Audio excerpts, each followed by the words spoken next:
అరే మేకలేవిరా, మేకలు కాసుకొని తీసుకురమ్మంటే నువ్వు ఒక్కడిగా వచ్చినావు. మేక పిల్లలేవి లే అక్క లేవు. ఎక్కడ వదిలేసి వచ్చినావు? పోయినాయి. ఏదో అటు పోయిందా ఇటు పోయినాయా? ఎటు పోయినాయి? ఎటు ఇటా? ఎటు మా ఆయన కొడతాడు రా. మేకలేవిరా, నేను 2 మేకలను సాదుకురమ్మని నీకు ఇస్తే నువ్వు అక్కడ పోయి తోలుకొని వచ్చినావు. లేవురా? ఎక్కడ ఎక్కడున్నాయి? లేవా? మరి ఏం చేసినావు? ఏమో తెలియదు. మా ఆయన తిడతారా?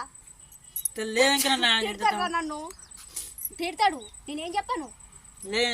మేకలేవి ఎవరికైనా నమ్ముకొని వచ్చినవా? అమ్మది నా 2 మేకలేవిరా. కాస్త నేను తీసుకొని పోయినావు కదా. నీ మేకలేవి లేవు. నీ మేకలు కూడా లేవా? నా మేకలు లేవు. నీ డబ్బులు నాకెందుకురా? అంటే నా 2 మేకలు బోడగొచ్చినావు, డబ్బులు ఇస్తానవా నువ్వు నాకు? వామ్మో మా ఆయన కొడుతాడు. ఈ భాగవతం బాగా ఏం పాటలు? నీకు సినిమా పాటలు సోకెక్కువైందా? నా మేకలను బోడగొట్టుకొని వచ్చి సరే బాగానే ఉన్నది భాగవతం. ఈ నా మేక